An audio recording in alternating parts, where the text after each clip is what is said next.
103వ అధ్యాయము.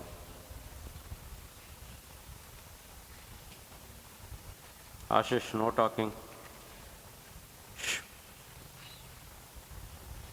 కీర్తనల గ్రంథము, ఈ ఫ్యాన్ స్పీడ్ తగ్గించు. 103వ అధ్యాయము. ఈ అధ్యాయం అంతటిని కూడా మనము మార్చి చదువుకుందాం. ఒక వచనం నేను, ఒక వచనం మీరు, మనం మార్చి చదువుకుందాం. కీర్తనల గ్రంథం 103వ అధ్యాయం, సామ్ 103. నా ప్రాణమా యెహోవాను సన్నుతించుము, నా అంతరంగమునున్న సమస్తమా ఆయన పరిశుద్ధ నామమును సన్నుతించుము.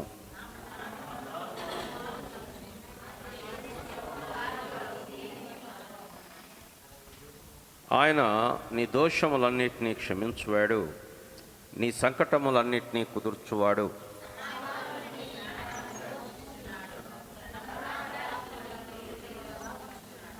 పక్షిరాజు యవనం వలె నీ యవనము క్రొత్తదగుచుండునట్లు మేలుతో నీ హృదయమును తృప్తిపరచుచున్నాడు.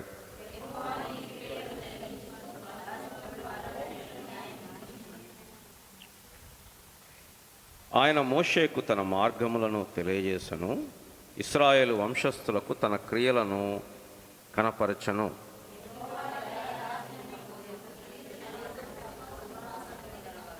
ఆయన ఎల్లప్పుడూ వ్యాజ్యమాడువాడు కాడు, ఆయన నిత్యము కోపించువాడు కాడు.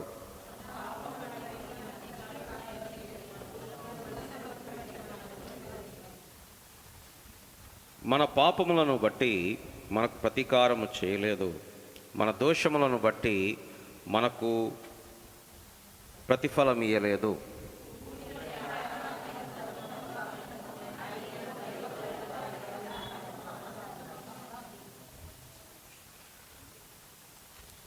పడమటికి తూర్పెంత దూరమో ఆయన మన పాపములను మనకంత దూరపరచి ఉన్నాడు.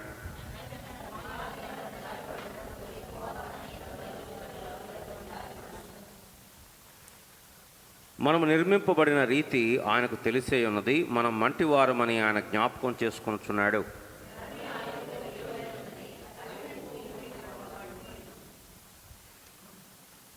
దాని మీద గాలి వీచగా అది లేకపోవును, ఆ మీదట దాని చోటు నెరగదు.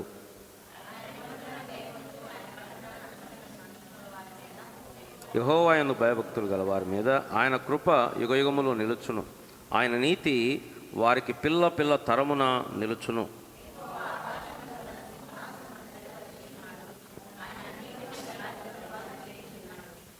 యెహోవా దూతలారా, ఆయన ఆజ్ఞకు లోబడి ఆయన వాక్యము నెరవేర్చు బలశూరులారా, ఆయనను సన్నుతించుడి.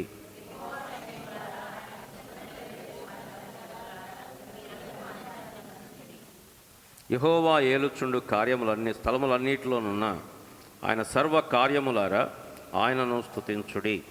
నా ప్రాణమా యెహోవాను స్తుతించుము. ప్రార్థన చేసుకుందాం. ప్రేమ కలిగిన మా ప్రియ పరలోకపు తండ్రి, ఈ సమయంలో ఆరాధన కొరకు మీరు తీసుకొచ్చిన మీ ప్రియులందరిని బట్టి వందనాలు, స్తోత్రాలు. మేమంతా కలిసి ఆత్మతో సత్యముతో నిన్ను ఆరాధించడానికి మా హృదయాలు, మా మనస్సులు, మా శరీరాలు మీరు సిద్ధపరచండి. మా ప్రాణాత్మ దేహములను మీ వశంలో ఉంచుకొనండి. దేవుని యొక్క వాక్యము చేత ఆ జీవము కలిగినటువంటి వారమై, దేవుని వాక్యము చేత ప్రోత్సాహము, దేవుని వాక్యము చేత పురికొల్పు, దేవుని వాక్యము చేత హెచ్చరిక, దేవుని వాక్యము చేత వెట్ట కలిగించబడినటువంటి వారమై ప్రభువా మెట్టుకు నిన్ను ఆత్మతో సత్యముతో ఆరాధించటానికి మా జీవితాలను జ్ఞాపకం చేసుకునండి, పురికొల్పండి. మీరే సహాయపడి నడిపించమని మీ అయోగ్యదాసుడును దీనదాసుడు నన్ను కూడా మీ శిలువ చాటును మరుగుపరిచి, మీ ఆత్మచేత బలపరిచి, మీ ప్రజల యొక్క క్షేమాభివృద్ధి నిమిత్తమై నీ నామ మహిమార్థమై వాడుకొనమని ప్రభువా, మా స్తుతి, మా ఆరాధన నీకు అంగీకారంగా ఉండేదానికి కృప చూపించమని యేసు ప్రభు నామమున ప్రార్థించి అడిగి వేడుకుంటున్నాము తండ్రి, ఆమేన్.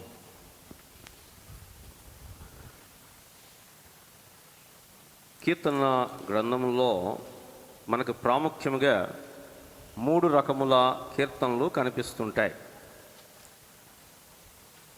స్తుతి కీర్తనలు, ప్రార్థన కీర్తనలు, విలాప కీర్తనలు. మూడవ రకము డిక్లరేటివ్ సాంగ్స్ అంటారు. అనగా తెలియజేసేటువంటి, ప్రకటించేటువంటి కీర్తనలు. స్తుతి, ప్రార్థన విషయములను తెలియజేసేటువంటి కీర్తనలు మనకు కనపడతాయి. ఈ కీర్తనల్లో స్తుతి కీర్తనలు కానీ మనం ఏవి అని మనం చూస్తే 103వ కీర్తన చాలా స్పష్టముగా స్తుతి కీర్తనగా మనకు కనపడుతుంది. కాబట్టి పైన రాసిన ఇన్స్క్రిప్షన్ ప్రకారం దావీదే దీన్ని రాశాడు అనటంలో ఎటువంటి సందేహం కూడా మనకు అవసరం లేదు. అయితే ఒక ప్రాముఖ్యమైన ప్రశ్న ఏంటంటే, ఎప్పుడు రాసుంటాడు?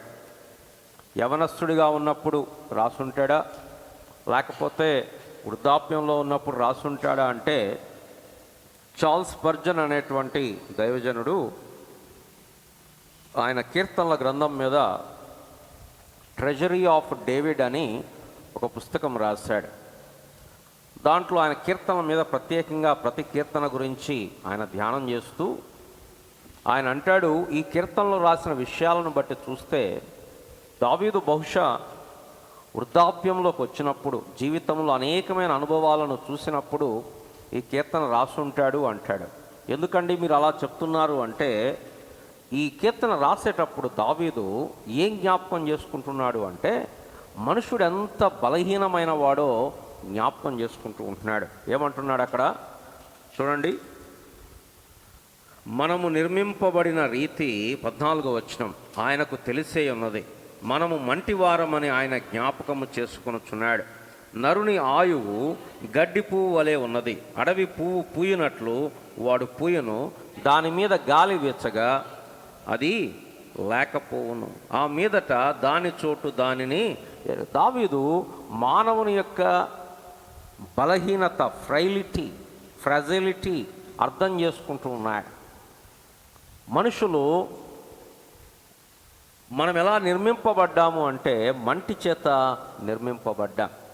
బలహీనమైనటువంటి ఘటములం, బయటికి ఎంతో బలంగా మన మాటలు ఎంతో పౌరుషంగా కనపడుతుంటాయి, కానీ మన జీవితం ఎంత బలహీనమైనది అంటే, మన జీవితం ఎప్పుడు ముగుస్తుందో ఎవరికి తెలియదు. మన జీవితం ఎప్పుడు గడిచిపోతుందో, మనము నిన్నటి వారమే అని అంటాడు కీర్తనాకారుడు. కాబట్టి నరుని ఆయువు గడ్డి వలె ఉన్నది. అడవి పువ్వు పూయినట్లు వాడు పూయను, దాని మీద గాలి వెచ్చగాది లేకపోవును. ఇలాంటి అనుభవంలోకి వచ్చిన తర్వాత దావీదు ఈ కీర్తన రాస్తున్నాడు. ఈ కీర్తన దేవునిని సన్నుతించేటువంటి కీర్తన, దేవునిని ఆరాధించేటువంటి కీర్తన. ఈ కీర్తన ఎంత చక్కగా ఆరంభిస్తున్నాడంటే, నా ప్రాణమా యెహోవాను సన్నుతించుము. దీన్ని ముగించటం కూడా అదే మాటతోటి ముగిస్తున్నాడు. మీరు చివరి మాట చూస్తే, నా ప్రాణమా యెహోవాను సన్నుతించుము. 104వ కీర్తన కూడా చూడండి, నా ప్రాణమా యెహోవాను సన్నుతించుము. మరలా చివరి వచనం కూడా, నా ప్రాణమా యెహోవాను సన్నుతించుము, యెహోవాను స్తుతించుడి. అంటే ఈ హీబ్రూ లిటరేచర్లో, వారి సాహిత్యంలో వారు ఒక మాటతో ఆరంభించి ఆ అంశాన్ని చర్చించిన తర్వాత అదే మాటతో ముగిస్తారు. సో బైబిల్లో ఏదైనా మాట రెండవసారి కనపడ్డదంటే అంతవరకు ఒక భాగమని మనం అర్థం చేసుకోవాలి. ఇక్కడ దావీదు ఎవరితో మాట్లాడుతున్నాడు అని మనం చూస్తే, మొట్టమొదటి 5 వచనాల్లో తన ప్రాణముతోటి తాను మాట్లాడుకుంటూ ఉన్నాడు. తన ప్రాణానికి తాను చెప్తూ ఉన్నాడు. మనం అనేకమైన కీర్తనల్లో ఈ మాట మనం చూస్తూ ఉంటాం. రండి, 42వ కీర్తన 5వ వచనం. 42వ కీర్తన 5వ వచనం, నా ప్రాణమా ఏలా కృంగి ఉన్నావు. తన కృంగిపోయినప్పుడు తన ప్రాణంతో చెప్తూ ఉన్నాడు దావీదు, నా ప్రాణమా. లేకపోతే ఆ కీర్తనాకారుడు దావీదు కాదు అక్కడ, నా ప్రాణమా నీవేలా కృంగి ఉన్నావు. 11వ వచనం, నా ప్రాణమా నీవేలా కృంగి ఉన్నావు. 43వ అధ్యాయం 5వ వచనం, నా ప్రాణమా 57వ అధ్యాయం 8వ వచనం, 57వ అధ్యాయం 8వ వచనం, నా ప్రాణమా మేలుకొనుము, స్వరమండలమా సితారా మేలుకొనుడి. 62వ అధ్యాయం 5వ వచనం,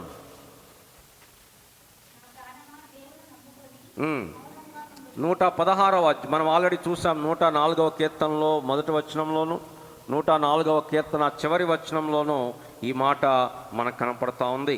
116వ కీర్తన 7వ వచనంలో కూడా నా ప్రాణమా, 146వ కీర్తన మొదటి వచనంలో కూడా, 146వ కీర్తన మొట్టమొదటి వచనం.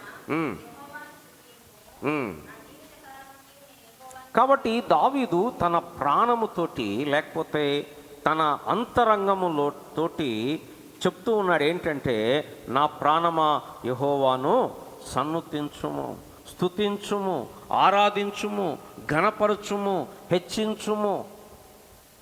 దావీదు తన ప్రాణముకి తాను బోధించుకుంటున్నాడు, లేకపోతే మాట్లాడుతూ ఉన్నాడు.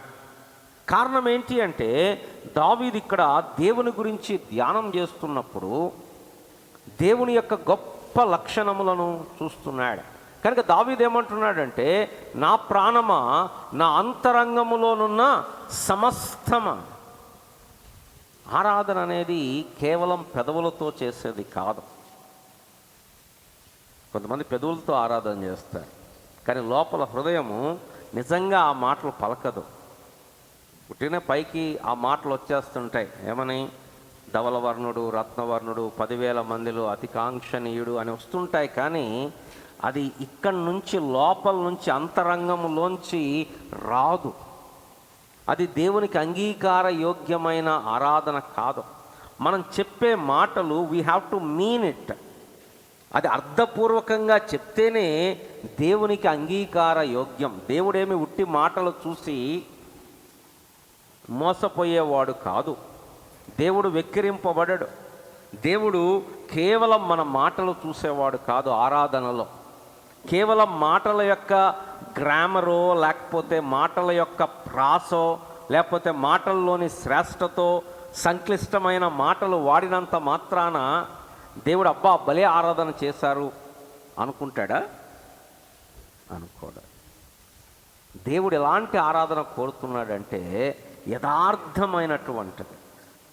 నువ్వు పలికే బ్రోకెన్ మాటలే కావచ్చు, విరిగి నలిగిన మాటలే కావచ్చు, ఒక్కోసారి మాటలే రాకపోవచ్చు కూడా. హృదయము భారముతో ఉన్నప్పుడు మాటలు కూడా రాకపోవచ్చు. కనుక దేవుడే క్యాన్సిల్, మాటలేం రాలే, ఇక్కడ ఈ ఆరాధన క్యాన్సిల్ అంటాడా? లేదు. దేవుడు హృదయమును అంతరంగమును చూసేటువంటి వాడు. కనుక దేవుడు, మీరు ఆరంభం నుంచి బైబిల్లో చూస్తే దేవుడు అంటాడు, నీ పూర్ణ హృదయముతో, నీ పూర్ణ ఆత్మతో, నీ పూర్ణ వివేకముతో నీ దేవుడైన యెహోవాను ప్రేమించాలి. ఇది ప్రధానమైనటువంటి మొట్టమొదటి ఆజ్ఞ. మిగతా అన్ని ఆజ్ఞల కంటే మొట్టమొదటి ఆజ్ఞ ఏంటంటే నీ దేవుణ్ణి ప్రేమించాలి. ఎట్లా ప్రేమించమంటావు? పూర్ణ హృదయముతోటి, పూర్ణ ఆత్మతో. There is no other thought, ఇంకా వేరేది లేదు. కనుక దావీదు ఇక్కడ ఆరాధించేటప్పుడు తన ప్రాణము, ఏమున్నాయి మనలో? ప్రాణం ఉంది, ఆత్మ ఉంది, దేహం ఉంది. ప్రాణం ఉంది, ఆత్మ ఉంది, దేహం ఉంది. వీటన్నిటితోటి ప్రభువును ఆరాధిస్తూ ఉన్నాడు, స్తుతిస్తూ ఉన్నాడు.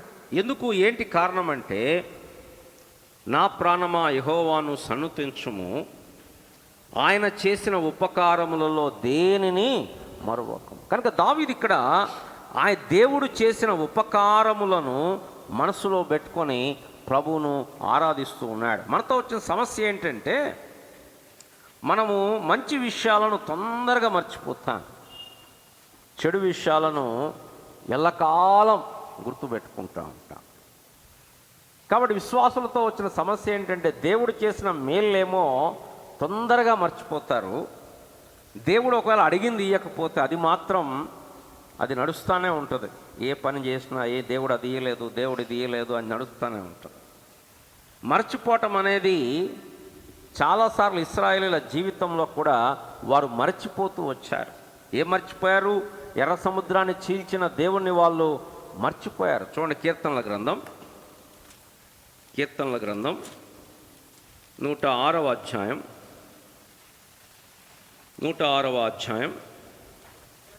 13వ వచనం, 13వ వచనం.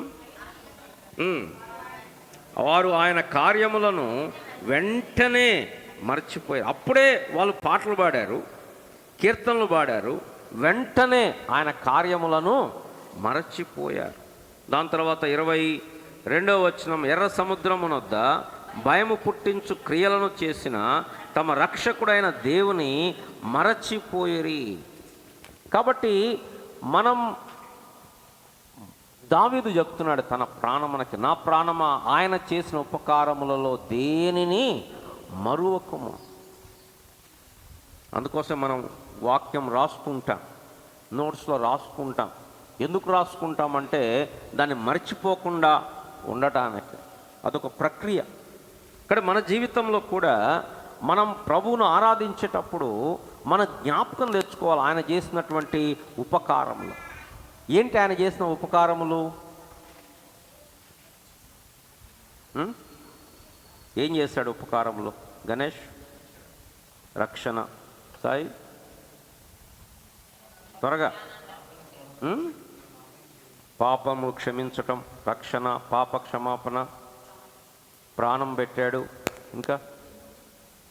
ఇంకా అమ్మా, సహవాసం ఇచ్చాడు.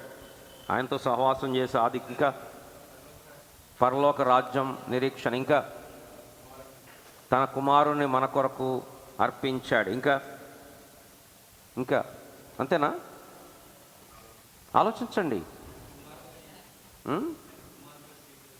మనల్ని ఆయన కుమారులనుగా స్వీకరించాడు. ఇంకా ఆత్మఫలము మనలో పరిశుద్ధాత్మ దేవుణ్ణి ఉంచాడు. మొట్టమొదటిగా ఉంచి ఆయన ద్వారా మనలో ఆత్మ యొక్క ఫలములను ఆయన ఫలింపజేస్తున్నాడు. ఇంకా పాపము యొక్క శిక్ష నుండి విడిపించాడు, పాపము యొక్క శక్తి నుండి విడిపిస్తున్నాడు, పాపము యొక్క ఉనికి నుండి ఆయన ఒకనాడు విడిపించబోతాడు. ఇంకా అమ్మా, మనల్ని శాంక్టిఫికేషన్, పరిశుద్ధతలోకి నడిపిస్తూ ఉన్నాడు. ఇంకా శుభ నిరీక్షణ, మహిమ పొందుతామనే నిరీక్షణ మనకు అనుగ్రహించాడు. ఇంకా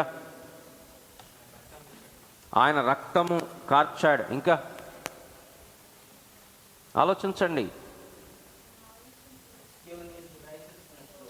ఆయన నీతిని మనకు పట్ల కనపరిచి మనకు ఆపాదించాడు. ఆయన నీతిని మనకిచ్చాడు.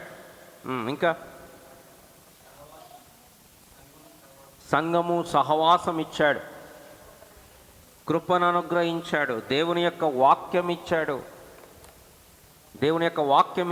దేవుని వాక్యం ద్వారా మాట్లాడుతున్నాడు, ప్రోత్సహిస్తున్నాడు, ఆదరిస్తున్నాడు, బలపరుస్తున్నాడు. కృంగిపోయినప్పుడు లేవనెత్తుతున్నాడు, జారిపోయినప్పుడు మరలా తీసుకొస్తున్నాడు, మనల్ని క్షమిస్తున్నాడు. రక్షణ పొందిన తర్వాత కూడా మనం బలహీనమైనప్పుడు, మనం తొట్టుపాటు పడినప్పుడు మన మీద ఉగ్రత చూపకుండా, మన మీద కోపం చూపకుండా మనల్ని కొనసాగిస్తూ ఉన్నాడు. పిల్లరా, మనం కానీ ఆలోచిస్తే, ఆయన ఉపకారములను గురించి మనం ఆలోచిస్తే నిజంగా అవి లెక్కకు మించినటువంటి ఉపకారములు. మనం ఊపిరి పీలుస్తున్నాము అంటే అది దేవుని ఉపకారం. చాలాసార్లు ఇవన్నీ మర్చిపోతాం. ఎక్కడో ఏదో మనం అడిగింది ఇయ్యలేదు, అది మాత్రం గుర్తుపెట్టుకుంటాం.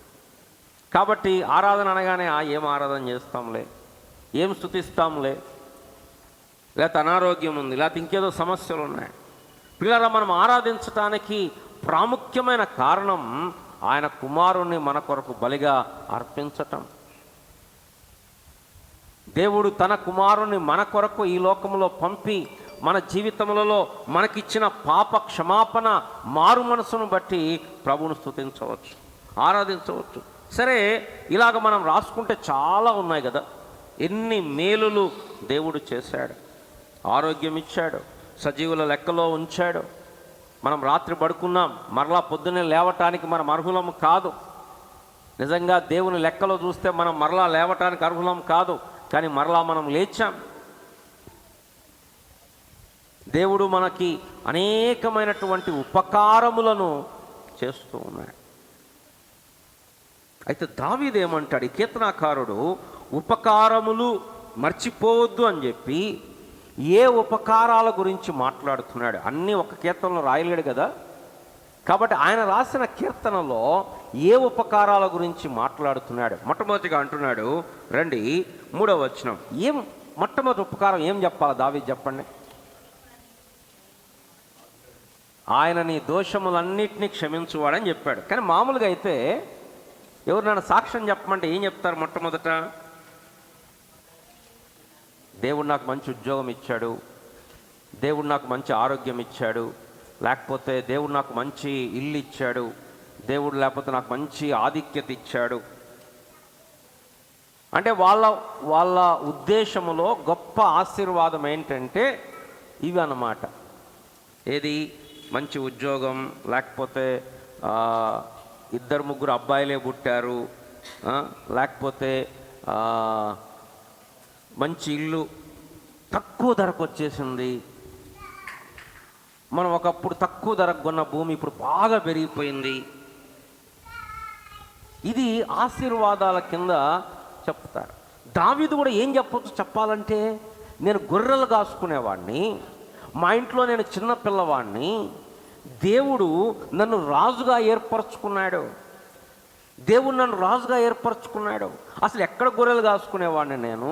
ఆ గొర్రెలు ఎత్తుకొని గొర్రెలమ్మటి ఆయన తిరిగేవాడిని, ఆడ కూర్చొని సింహంతో ఎలుగుబంటితోటి నేను పోరాటం చేసేవాడిని. నన్ను ఎవరు పట్టించుకునేవాళ్ళు కాదు. మా ఇంట్లో నేను లేకుండానే పెద్ద ఫంక్షన్ చేసుకొని సమూయేలు వస్తే బల్లర్పించారు. ఆ సమూయేలు, ఇంతేనా నీ పిల్లలు, ఇంకెవరు లేరా అని మా నాన్న అడిగితే అప్పుడు గుర్తొచ్చాను నేను మా నాన్నకి. ఎవరైనా ఇంట్లో ప్రార్థన పెట్టించుకుంటే ఏమంటారు? అందరు రావాలా అంటారు. అసలు ఎవరు పిలవలేదు దావీదుని. వాళ్ళ అన్నలు ఉన్నారు, సమూయేలు గారు వచ్చారు, టక ప్రార్థన చేసుకున్నారు, బలర్పించారు.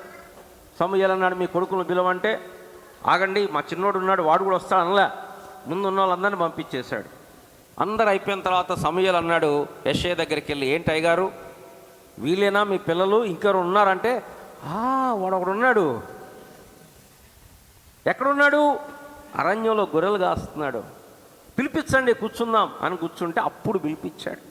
కానీ ఇప్పుడు దావీదు ఏం చెప్పొచ్చు అంటే, నేను అట్లాంటి గొర్రెలు కాసుకునేటువంటి వాడిని దేవుడు నన్ను ఇప్పుడు ఏం చేశాడు?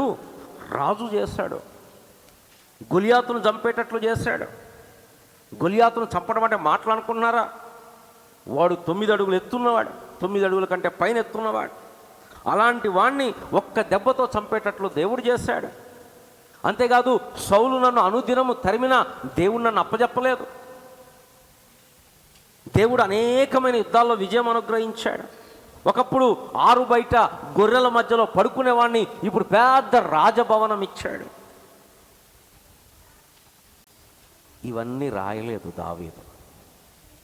దావీదు దేవుడు చేసిన ఉపకారములు అనేటువంటి హెడ్డింగ్ బట్టి ఫస్ట్ రాసింది ఏంటంటే, నీ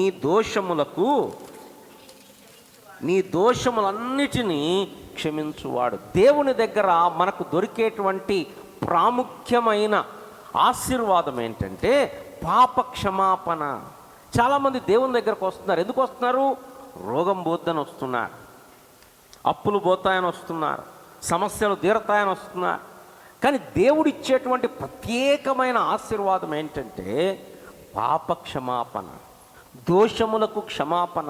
దావీదు ఎరిగాడు తన జీవితంలో ఏంటంటే పాప క్షమాపణ అనేది ప్రాముఖ్యం. అందుకోసం 32వ కీర్తనలో కూడా 32వ కీర్తనలో ఏం చెప్తాడు? ఎవరు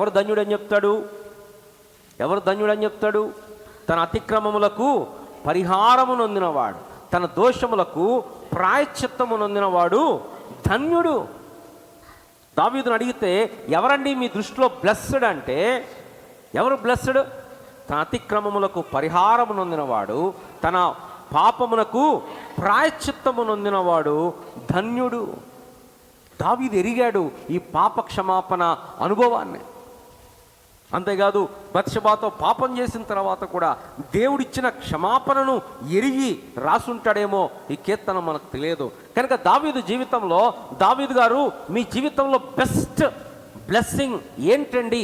దేన్ని బట్టి మీరు దేవుని స్తుతిస్తారు, దేవుని బట్టి మీరు దేన్ని బట్టి దేవుని మీరు ఆరాధిస్తారు అంటే మొట్టమొదటి ఆయన చెప్తున్నాడు, దోషములన్నిటినీ క్షమించువాడు. పిల్లరా, మన దేవుని దగ్గర పాప క్షమాపణ దొరుకుతుంది. యేసుప్రభువారు అన్నాడు, పాపములు క్షమించుటకు భూమి మీద మనుష్య కుమారునికి అధికారము, హీ హ్యాస్ దట్ పవర్. పాపములు ఎవరు పడితే వాళ్ళు క్షమించలేరు. ఒకవేళ మనం మనుషులకు వ్యతిరేకంగా పాపం చేయొచ్చు, కానీ చేసే ప్రతి పాపం దేవునికి వ్యతిరేకం. కొన్నిసార్లు మనం సమర్థించుకుంటాం, ఏమంటాం, నేను చేసే పాపం వల్ల ఎవరికేం నష్టం లేదు, ఇది ఎవరికేమీ హాని చేయట్లేదు, ఎవరేమి దెబ్బతినట్లేదు అనుకుంటాం. కానీ గుర్తుపెట్టుకోవాలా, ప్రతి పాపం ఎవరికి వ్యతిరేకంగా జరుగుతుంది అని. పాపం అంటేనే ఆజ్ఞాతిక్రమం. ఎవరి ఆజ్ఞ? దేవుని ఆజ్ఞ. కాబట్టి పాపం చేసే ప్రతిసారి ఎవరిని మనం కాదంటున్నాము అంటే దేవుణ్ణి కాదంటున్నాం. అందుకోసమే దావీదు పాపం చేసినప్పుడు అంటాడు 53వ కీర్తనలో, నీకే విరోధముగా నేను బత్షెబాకు వ్యతిరేకంగా పాపం చేశాను అనలా, ఊరియాకు వ్యతిరేకంగా పాపం చేశాను అనట్లా, వాళ్ళకు వ్యతిరేకమే. కానీ అంతకంటే ముందు పాపం అనేది ఎవరికి వ్యతిరేకం అంటే దేవునికి వ్యతిరేకం. తప్పిపోయిన కుమారుడు కూడా తిరిగి వచ్చినప్పుడు ఏమంటాడు, తండ్రి, పరలోకమునకును నీకును విరోధముగా నేను పాపం. అంటే బైబిల్లో అర్థం ఏంటంటే ప్రతి పాపం దేవుణ్ణి గాయపరిచేటువంటిది. అయితే దేవునికి స్తోత్రం, దేవుని దగ్గర పాప క్షమాపణ. ఎందుకు? ఆయనే క్షమించేవాడు. ఆయన క్షమించానని చెప్తేనే అది వ్యాలిడ్. ఇప్పుడు కోర్టులో కేసేశారనుకోండి, జడ్జి తీర్పు ఇవ్వాలా, ఏమని, ఇతడు నిరపరాధి అని. ఎవరు తీర్పు ఇవ్వాలా? పేపర్ తీర్పు ఇచ్చినంత మాత్రాన కుదరదు. లేకపోతే మనం పోయి నువ్వు నిరపరాధివి అబ్బా అంటే కుదరదు. అసలు చెప్పాల్సింది ఎవరు? జడ్జి గారు చెప్పాలి. కాబట్టి ఒక వ్యక్తిని పాప క్షమాపణ ఎవరివ్వగలుగుతారు అంటే అది దేవుడిచ్చే వరం. దేవుడు మాత్రమే చేయగలుగుతాడు. ఎలా చేయగలుగుతాడు? ఆ పాపానికి రావాల్సిన శిక్ష అనుభవించాల. దేవుడు ఉట్టిగానే నీ పాపం పోగాక అంటానికి లేదు. ఎందుకు లేదు? పాపం అనేది జరిగినప్పుడు దేవుడు దానికి శిక్షను జరిగించాలి. జరిగించకపోతే దేవుడు కాదు. ఏ పాపాన్నైనా దేవుడు శిక్షించకుండా వదిలిపెడితే there is something wrong with God. ఎందుకంటే దేవుడు పరిశుద్ధుడు. ఏ పాపాన్ని కూడా ఆయన న్యాయాధిపతి. 99 కేసుల్లో రైట్ జడ్జిమెంట్ చెప్పి ఒక్క కేసులో తప్పు జడ్జిమెంట్ చెప్తే ఆయన రైచియస్ జడ్జి కాదు. కనుక దేవుడు ప్రతి పాపాన్ని శిక్షించాలి, అదే సమయంలో మనల్ని క్షమించాలి. అందుకోసం యేసు ప్రభువారిని లోకంలోకి పంపాడు. మనమే దాన్ని చూసాం, డాక్ట్రిన్ ఆఫ్ జస్టిఫికేషన్. యేసు ప్రభువారి మీద మన దోషములన్నిటినీ ఆయన మోపాడు. మనందరి పాపముల నిమిత్తం అతడు గాయపరచబడను, మన దోషముల నిమిత్తం ఆయన నలుగొట్టబడను, మన సమాధానార్థమైన శిక్ష ఆయన మీద పడెను. మనందరి పాపములు ఆయన మీద మోపాడు, ఆయనను శిక్షించాడు. ఆయన నలగొట్టుట యెహోవాకి ఇష్టమాయను. దేవుడు నలగొట్టాడు, దేవుడు శిక్షించాడు. అంతేకాదు యేసు ప్రభువారి నీతిని మనకు ఆపాదించాడు. కనుక దీన్నే పాప క్షమాపణ. దేవుడు సేయం చేయాలి, ఏమని? ఇతడు పాపము చేయలేదు. దావీదు ఈ విషయాన్ని ఎరిగాడు. కనుకనే దావీదు జాబితాలో, దేవుణ్ణి ఆరాధించే జాబితాలో మొట్టమొదట పైనేం పెట్టుకున్నాడంటే నీ దోషములన్నిటినీ క్షమించువాడు. ఆ మాట గమనించండి, క్షమించువాడు. పాస్ట్ టెన్స్ కాదు, క్షమించేశాడు కాదు, క్షమిస్తాడు ఫ్యూచర్ టెన్స్ కాదు, it's a continuous present tense. క్షమించు, ఇట్స్ అవైలబిలిటీ. అంతేకాదు అక్కడ సఫిషియన్సీ చూడండి, నీ దోషములలో చాలా వాటిని క్షమించువాడు కాదు, నీ దోషములో కొన్నిటిని క్షమించువాడు కాదు, నీ దోషములన్నిటినీ క్షమించువాడు. పిల్లరా, ఈ ఉదయకాల సమయంలో కూడా ఇక్కడ కూర్చున్న వాళ్ళు ఇంకా రక్షణ పొందకపోతే, మారు మనసు పొందకపోతే, ఒకవేళ నీకు ఆరోగ్యం లేకపోతే అది పెద్ద సమస్య కాదు. ఎందుకంటే ఆరోగ్యం లేకపోతే నువ్వు కొంచెం తొందరగా ఈ లోకాన్ని విడిచిపెడతావేమో, ఆరోగ్యం ఉంటే కొంచెం ఆలస్యంగా విడిచిపెడతామేమో, కానీ ఈ లోకాన్ని విడిచిపెట్టేది మాత్రం గ్యారెంటీ. ఒకళ్ళు ముందు ఒకళ్ళు వెనకాల. ఒకవేళ ఆర్థికంగా ఇబ్బందుల్లో ఉన్నావేమో, ఏం పర్వాలేదు, అటు ఇటు అవుతాయి ఇటు అవుట్ అవుతాయి చెప్పలేం, ఏదైనా కూడా ఈ లోకమును విడిచిపెట్టడం గ్యారంటీ. ఒకవేళ సమస్యల్లో ఉన్నావేమో, గడిచిపోతుంది, సమయం గడిచిపోద్ది, ఈరోజు కాకపోతే రేపు తీరుతాయి. కానీ ప్రాముఖ్యమైన విషయం ఏంటంటే, నీ జీవితంలో ఈ ఆశీర్వాదం, పాప క్షమాపణ అనే ఆశీర్వాదం లేకపోతే నీవు యుగయుగములు అగ్నిగుండములో పాలు పొందవలసి వస్తుంది. అందుకోసం యేసుప్రభువు వారు ప్రజలు తన దగ్గరకు వచ్చినప్పుడు ఆ పక్షవాయువు గలవాన్ని దింపారు. పైన రేకులు పెంకులు విప్పి పక్షవాయు గలవాన్ని 4 తాళ్ళు పెట్టి కట్టి దింపారు యేసుప్రభుని. మనమైతే ఎవరా ఈ పైకప్పు ఏమనుకోండి, మీరు వేసారా, ఏం మళ్ళీ ఎవరు వేసుకోవాలి ఈ పైకప్పు అంతా, ఏం తమాషా ఉందా మేము అని చెప్పి మనం వాళ్ళని ఎలగొట్టే వాళ్ళమేమో. ప్రభు ఏమన్నాడు తెలుసా, కుమారుడా నీ వాళ్ళు వచ్చింది దేనికి, స్వస్థత కొరకు. కానీ ప్రభు ఇచ్చింది ఏంటి, పాప క్షమాపణ. ఒక స్త్రీ వచ్చింది, తన కన్నీళ్లతో యేసుప్రభు వారి పాదములు కడిగి తల వెంట్రుకలతో తుడిచింది. ప్రభు అన్నాడు, ఆమె విస్తారముగా ప్రేమించింది గనుక ఆమె విస్తారమైన పాపములు క్షమించబడను. కానీ ప్రభు ఏం చూశాడంటే, వారి జీవితంలో అవసరమైంది ఏంటంటే పాప క్షమాపణ. అందుకోసం అన్నాడు, వాళ్ళు ఎప్పుడైతే యేసుప్రభువు వారు నీ పాపములు క్షమింపబడుగా కనగానే వెంటనే పరిసయ్యులు వాళ్ళందరూ, ఏంటిది ఏం మాట్లాడుతున్నాడైనా, పాపాలు క్షమించాలంటే దేవుడు ఒక్కడు తప్ప ఎవరు క్షమించలేరు, ఆయన పాపాలు క్షమించబడ్డాడు, ఏం చేయాలా, మేకనో గొర్రెనో పోయాలి, యాజకుని దగ్గర పోవాలా, యాజకుడు దాన్ని బలివ్వాలి, రక్తము గార్చాలి, చల్లాలి. ఈయనేమో సింపుల్గా పాప క్షమాపణ కలుగ్గాక అంటున్నాడు. ఏంటి అంటే అప్పుడు యేసుప్రభువు వారు అన్నాడు, ఈ రెండిట్లో ఏది సులభం, నీ పరుపెత్తుకొని పొమ్మని చెప్పుట సులభమా, నీ పాపములు క్షమించబడినని చెప్పుట సులభమా? యేసుప్రభువు వారు మన పాపములు క్షమించటం అనేది అత్యంత గొప్ప ఆశీర్వాదం. ఇది దావీదు ఎరిగి తన జాబితాలో ఈ మాట రాస్తూ ఉన్నాడు. అందుకోసం కింద కూడా వచ్చేసరికి అంటున్నాడు చూడండి, ఇంకా కిందికి వస్తే 10వ వచనం, మన పాపములను బట్టి మనకు ప్రతీకారము చేయలేదు, మన దోషములను బట్టి మనకు ప్రతిఫలము ఇయ్యలేదు. నిజంగా పిల్లరా, చాలాసార్లు మనం అంటుంటాం, దేవుడు అదెందుకు ఇయ్యలేదు, దేవుడు ఇదెందుకు ఇయ్యలేదు అంటుంటాం. అసలు దేవుడు ఏమి ఇవ్వాలి తెలుసా, మన పాపములన్నిటిని బట్టి మనకు ప్రతిఫలం ఇస్తే మనం ఎవరు ఉండం. మన దోషములను బట్టి ఆయన మనకు ప్రతిఫలం ఇస్తే మనం తట్టుకోలేం. దేవుడు తన మహాకృపను బట్టి మనల్ని శిక్షిస్తాడు, మనల్ని దేవుడు శిక్షిస్తాడు. కానీ పాపానికి ప్రతిఫలం ఎప్పుడు వస్తుంది అంటే, ఈ లోకాన్ని వదిలిపెట్టిన తర్వాత దేవుని న్యాయ తీర్పులో నిలబడ్డప్పుడు అక్కడ ప్రతి పాపానికి తీర్పు జరగబోతా ఉంది. అయితే మన విషయం ఏంటంటే, దేవుడు మన పాపములను క్షమించాడు. ఏం చేశాడు రండి, 12వ వచనం, పడమటికి తూర్పు ఎంత దూరమో ఆయన మన అతిక్రమములను మనకంత దూరపరచి ఉన్నాడు. పిల్లరా, యేసు ప్రభు రక్తం ప్రతి పాపం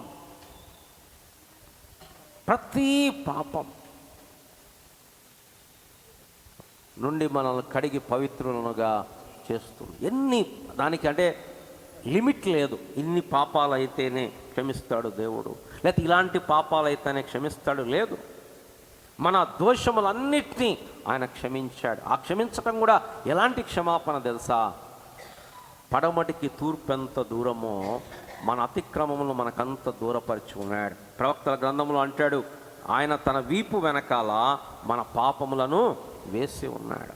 మరలా జ్ఞాపకం చేసుకోను అన్నాడు. మీకా గ్రంథంలో అంటాడు, సముద్ర అగాధములలో వేసి ఉన్నాను అన్నాడు. మరలా జ్ఞాపకం చేసుకునేవాడు కాదు. ఆయన రికార్డులు ఎరేజ్ చేసినప్పుడు మరలి వచ్చేటట్లు పెట్టలా. కనుక నా జీవితంలో గొప్ప ఆశీర్వాదం ఏంటంటే పాప క్షమాపణ. ఇది నీకు నాకు ఉచితంగా వచ్చింది, కానీ దేవుడికి ఉచితంగా రాలే. ఈ పాప క్షమాపణ కార్యం జరిగించడానికి, ఈ సర్వ సృష్టిని సృష్టించడానికి దేవుడు మాటను వాడాడు. వెలుగు కలుగ్గాక అన్నాడు. ఆకాశము భూమి వేరుపడుగాక అన్నాడు. కానీ మన రక్షణ కొరకైతే దేవుడు మానవ రూపములో తన్ను తాను తగ్గించుకొని, ఆ దైవ స్వభావం అలానే ఉండి మానవ స్వభావము కలిసి ఒక మనుష్యునిగా జన్మించి పుట్టి చిన్న శిశువుగా ఉండి 30 సంవత్సరాలు ఎదిగి పరిచర్య చేసి మన మధ్యలో నివసించి మనవలే ప్రతి శోధన అనుభవించి మనవలే అవమానములు, దుఃఖము, వేదన సహించి ఆకలిగొని దప్పిగొని మన యొక్క ప్రతి అనుభవం గుండా ఆయన వెళ్ళి మన కొరకు కలువరి శిలువలో ప్రాణం అర్పించాడు. That is the highest price that anyone could pay. అందుకోసమే పౌలు గారు అంటాడు, పేతురు గారు అంటాడు, వెండి బంగారముల వంటి క్షయమైన వస్తువుల చేత మీరు విమోచించబడలేదు, కానీ అమూల్యమును, నిర్దోషమును, నిష్కలంకమునైన గొర్రె పిల్ల వంటి క్రీస్తు రక్తము చేత విమోచించబడితిరని మీరు ఎరుగుతారు. కాబట్టి దావీదు ఇక్కడ మొట్టమొదటి ఆశీర్వాదం ఏం చెప్తున్నాడంటే పాప క్షమాపణ. రెండవది అంటున్నాడు, నీ సంకటములన్నిటినీ కుదుర్చువాడు. తెలుగులో సంకటములు అన్నారు, కానీ ఇంగ్లీష్లో అన్నాడు డిసీజెస్, వ్యాధులన్నిటినీ స్వస్థపరచువాడు. బహుశా దావీదు తన శరీర సంబంధమైన స్వస్థత గురించి మాట్లాడుతున్నాడు, లేకపోతే ఆత్మ సంబంధమైన స్వస్థత గురించి మాట్లాడుతున్నాడు. 2 విషయాల గురించి మాట్లాడుతుండొచ్చు. పిల్లరా, మన జీవితంలో కూడా దేవుడు స్వస్థపరిచేటువంటి వాడు. కానీ ప్రతిసారి పేతురు అత్తను స్వస్థపరిచినట్లు మన స్వస్థపరుస్తాడు అని లేదు, కానీ దేవుడు మనల్ని స్వస్థపరిచేవాడు. మూడవది అక్కడ అంటున్నాడు, నీ ప్రాణమును సమాధిలో నుండి విమోచించువాడు. ఇప్పుడే మనం చూసాం పాప క్షమాపణ. ఏంటి విమోచన అంటే? అపరాధముల క్షమాపణ. ఎఫెసీ పత్రిక 1వ అధ్యాయంలో అంటాడు, 1వ అధ్యాయం ఎఫెసీ పత్రిక 1వ అధ్యాయం 7వ వచనం, దేవుని కృప ఆ ప్రియుని యందు ఆయన రక్తము వలన మనకు విమోచనము, అనగా చాలనా, విమోచన అంటే మన అపరాధములకు క్షమాపణ. కొలస్సీ పత్రిక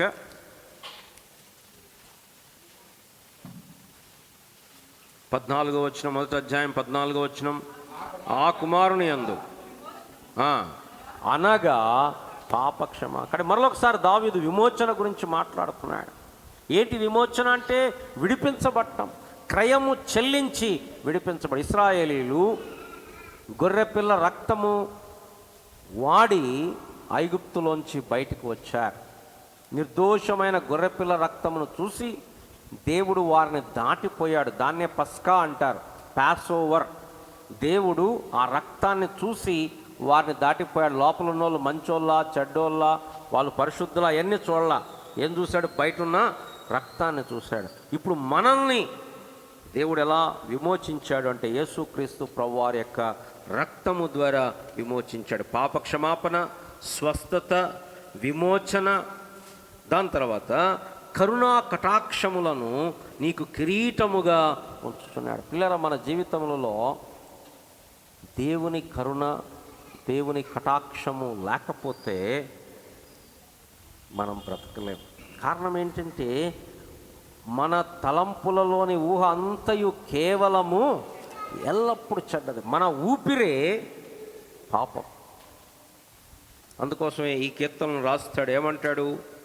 ఆయన దయాదాక్షిణ్య పూర్ణుడు, దీర్ఘశాంతుడు, కృపా సమృద్ధి గలవాడు. ఆయన ఎల్లప్పుడూ వ్యాజ్యమాడువాడు కాడు. ఆయన నిత్యము కోపించువాడు కాడు. భూమి కంటే ఆకాశం ఎంత ఉన్నతముగా ఉన్నదో ఆయన యందు భయభక్తులు గలవారి ఎడల ఆయన కృప అంత అధికముగా ఉన్నది. తండ్రి తన కుమారుల జాలిపడినట్లు యెహోవా తన యందు భయభక్తులు గలవారి ఎడల జాలిపడును. మనం నిర్మింపబడిన రీతి ఆయనకు తెలిసే ఉన్నది. మనం మంటివారమని ఆయన జ్ఞాపకము. నిజంగా దేవుడు కానీ ఆయన లెక్క పెడితే, కీర్తనాకారుడు 130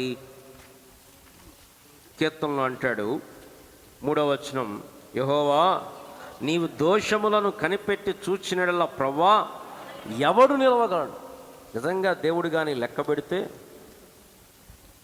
దేవుడు స్కేల్ పెట్టి కొలిస్తే ఎవ్వరము కూడా మనం నిలబడలేం. అయితే ఇప్పుడు మనం నిలబడ్డానికి కారణం ఏంటంటే ఆయన కరుణ, ఆయన కటాక్షము, ఆయన దయ, ఆయన జాలి, ఆయన దాక్షిణ్యము, దీర్ఘశాంతము, కృపా సమృద్ధి. ఆయన ఎల్లప్పుడూ వ్యాజ్యమాడువాడు కాదు. ఆయన నిత్యము కోపపడువాడు కాదు.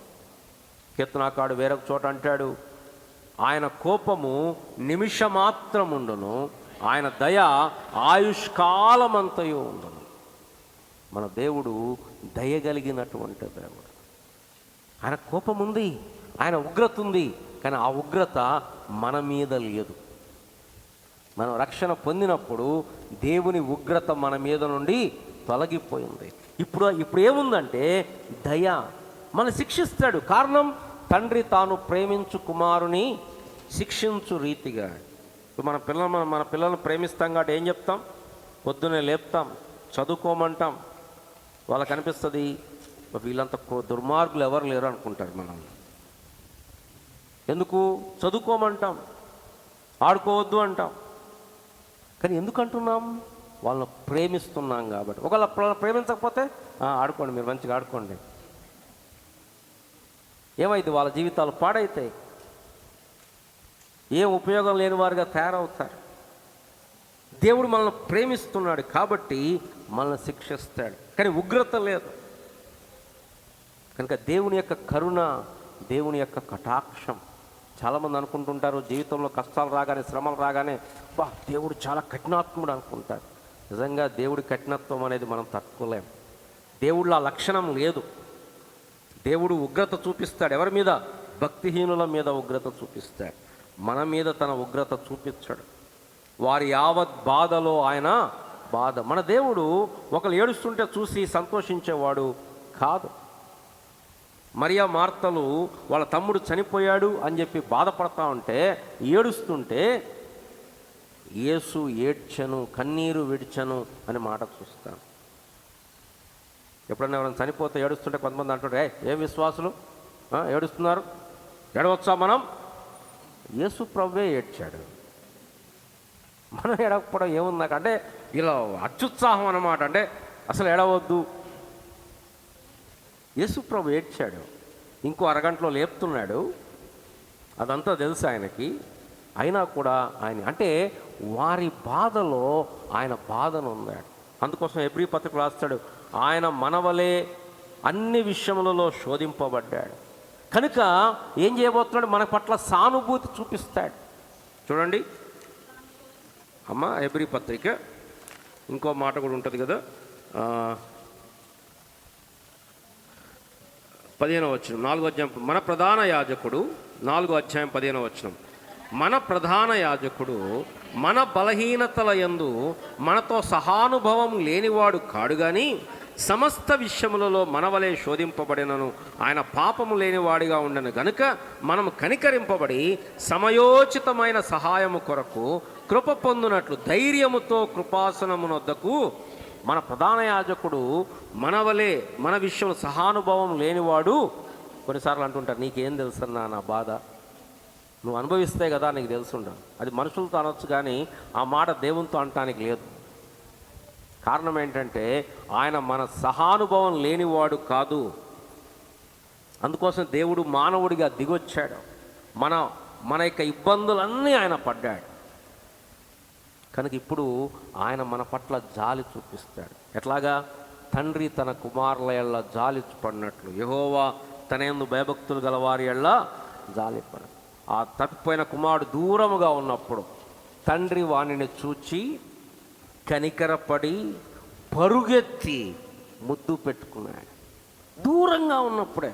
మనమైతేనా, గేట్లు వేయండి, వాడు రానికండి, డబ్బులు ఏం చేసావు, ఏమైనా మిగిల్చావా, ఎందుకు పోయావు చెప్పు, మరి ఇంకోసారి పోనని చెప్తావా లేదా, మళ్ళీ పోతావా,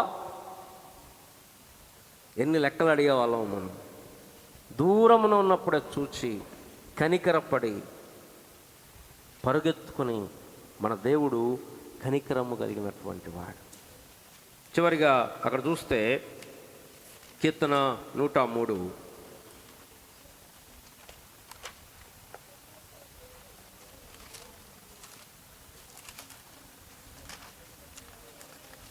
కీర్తన 103 కరుణా కటాక్షములను నీ కిరీటముగా ఉంచుతున్నాడు. పక్షిరాజు యవనం వలె నీ యవనం కొత్తదగుచున్నట్లు మేలుతో నీ హృదయమును తృప్తిపరుచున్నాడు.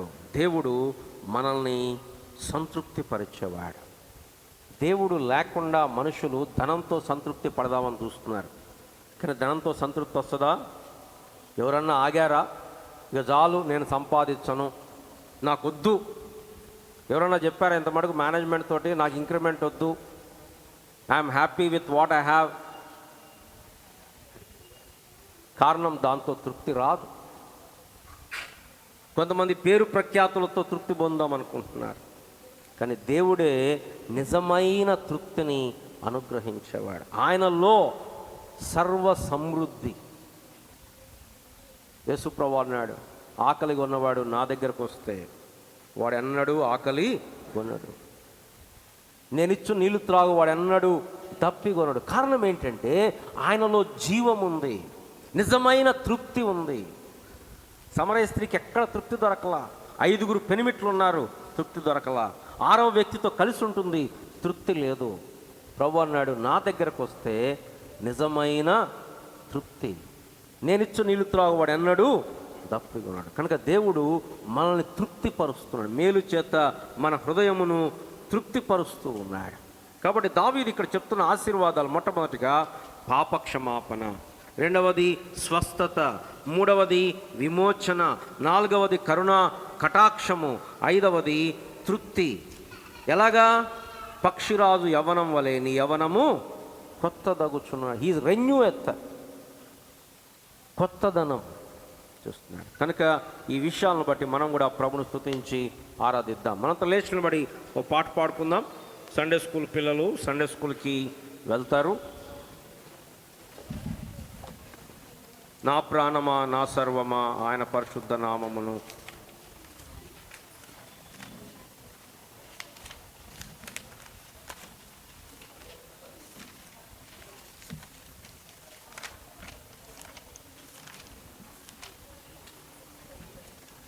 పాట సంఖ్య 168.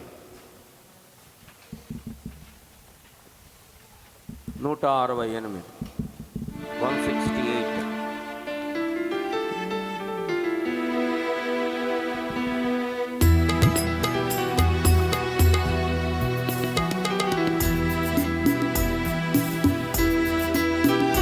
కుమార్,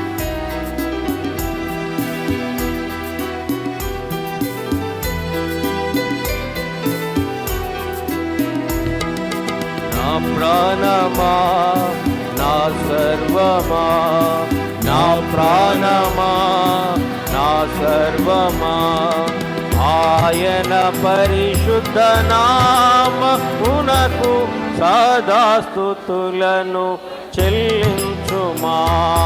మరువకు ఆయన మేలులను, మరువకు ఆయన మేలులను. క్షమించును నీ పాపములను, కూదుచును నీ రోగములను.